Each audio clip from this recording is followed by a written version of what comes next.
them back to Wisconsin. I'm going to bring our jobs back. I'm not going to let our companies leave. And I tell the story. You know, Carrier, I tell all the time. I love the Carrier story because it's so obvious. 2 months ago, they announced they're leaving the United States. They're moving to Mexico. I said, oh, that's all right. Moving to Mexico. Just like that. 1,400 people gone. Great jobs. They did a great job for 30 years. They did a great job making air conditioners, these people. Now they're wiped out. So the conservative dopes, you know, the guys from the National Review and these dopey people, they think, oh, we're conservative. Well, I'm more conservative than them on virtually every subject. But on trade, I'm a free trader.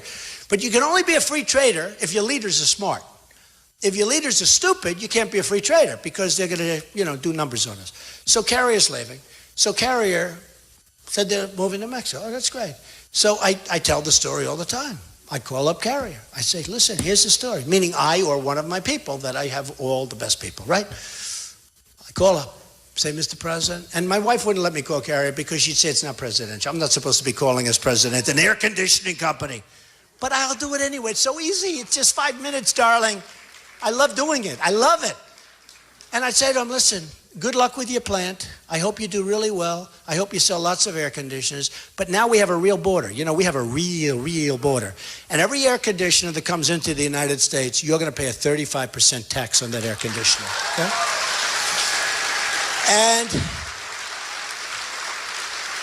And because I'm not Ted Cruz, who's controlled by his lobbyists and his special interests, and they'll find the lobbyist that says Cruz. You know, it's blazoned into his forehead, the lobbyist. It'll say Cruz. In other words, he takes care of Cruz. Another one takes care of Hillary. Another one takes care of Kasich. Another one takes, you know, that's what it is, folks. These are people. They're really smart, really good. They raise millions of dollars for these guys. Look at their PACs. They have all this money. Their PACs. I put up my own money. It's so stupid. I don't think I get any credit for it. Really. I feel so stupid. My whole life, I've taken, you know? I keep taking.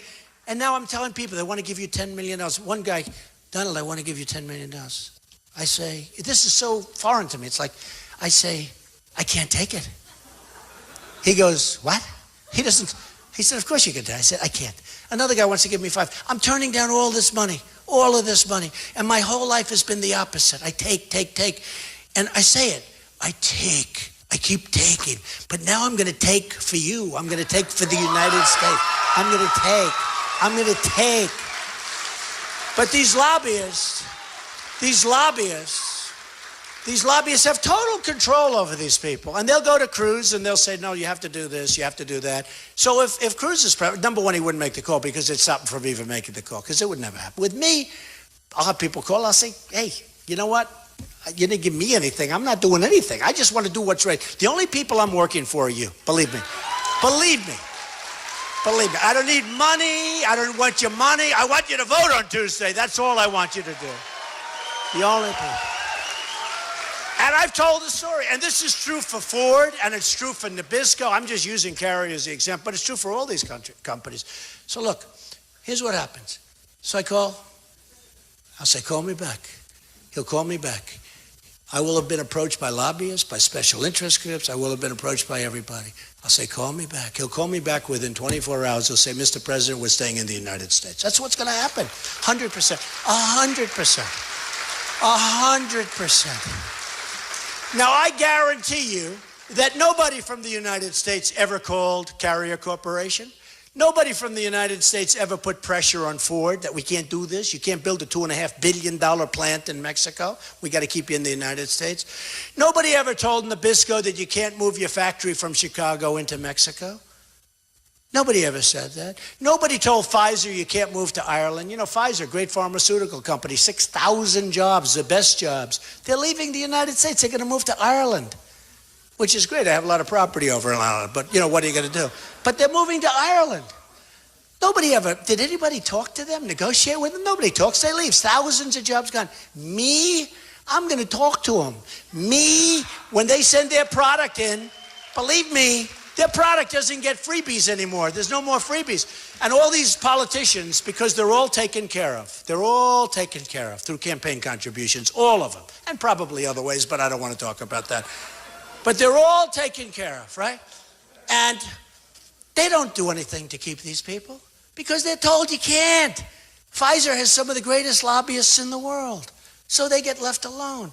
But let me tell you, when they send their products in, if they had to pay a fee, a tax, China would call it a tax. China would call it a tariff because it sounds like a little better. Do you know, I have a friend, he's a great manufacturer, great manufacturer. He calls me all the time, he says, I can't do business in China. You can't get your product in there. They don't want it. They don't want anything made in this country. We talk about free trade. That's why I talk about these stupid people. They say they're conservatives. Remember Jeb? He is not a conservative. He is not a conservative. It's so sad. Bye-bye, Jeb. Bye-bye. But these are the people we have. I mean, Scott Walker, he was number one. He came out, the future of the Republican Party. Number one, comes out. He goes to number one. And then I start attacking him. He leaves the race. Who do you want as your president? I mean, in all fairness, okay? And you know what? I wouldn't be hitting him. But number one, he hasn't done a great job. Number two, there's nothing but turmoil. If you are outside of Wisconsin, you take a look at the turmoil. It's always turmoil. And you know what? I'd get a better result without the turmoil. There's nothing wrong with no turmoil. But I'll tell you what, the numbers aren't good. But Scott Walker comes out. He was going to be number one. He started off as number one. Jeb started off at number one. I had like all these guys who were going to be number one. Finally, they said Trump is number one. Okay, it took a long time. It took them a long time to realize that, right? We had Rand Paul. We had Walker. We had Jeb. We had all of these people that were going to be, Marco was the future of the Republican Party. He's a nice guy. LIL. No. Marco was going to be the future, and I beat him almost by 20 points, by like 20 points in Florida. But soon they'll say Trump is the future of the Republican Party. You watch. But here's what we have to do. We're going to make great trade deals. We're going to make so much money. We're going to bring our jobs back from China. We're going to bring our jobs back from Mexico. We're not going to lose our manufacturing anymore. These numbers that you have right here. Look at this chart. This chart is incredible. Look, U.S. manufacturing jobs since 2000. Do you see what that says? You see the line? You don't have to see what it says. See the line? Slightly. If we keep going, we're going to have nothing. I'm telling you, there'll be nothing left. Look at that. Can you see that? I didn't exactly do this. We're going to be so proud of this country. We're going to build up our military. We're going to knock out ISIS. We're going to take care of our vets.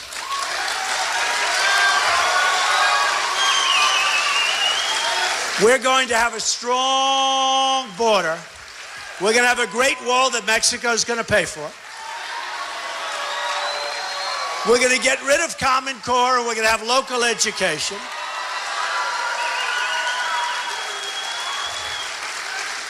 We're going to repeal and replace that horrible, horrible Obamacare.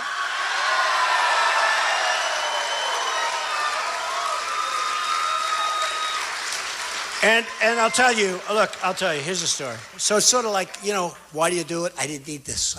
Although I enjoy it. Because we have a movement going. You look at Time magazine. There's a movement. This isn't like a normal thing. This has probably never happened before.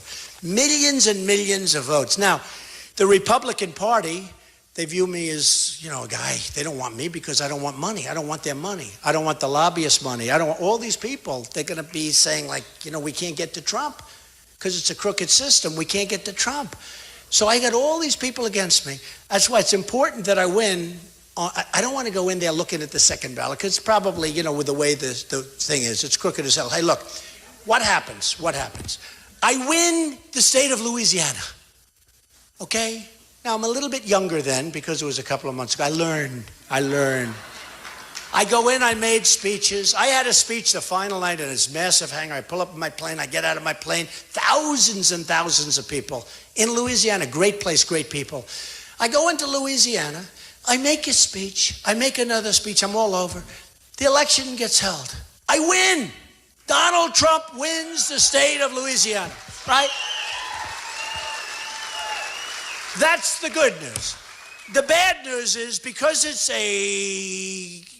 should I use the word crooked system? Crooked?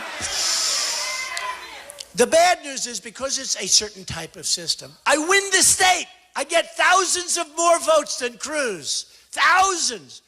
I got fewer delegates than him. So I said, no, think of it. So I said, wait a minute, because I'm looking at the delegates. I said, wait, why does he have more delegates than me? I won the state. I won the state. By the way, I just won Missouri, by the way, so I'm sure you have.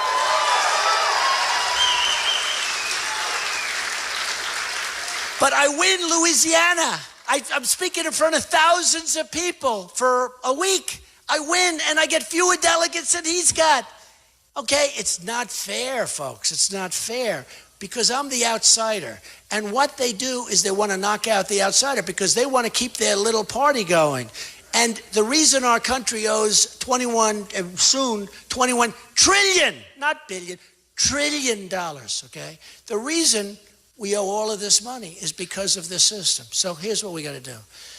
We're going to win so much. What you have to do is go out and vote. Get every person you know. You can cross lines. If you're Democrat, if you're independent, if you know, the people that are voting for me a lot, people that never voted before.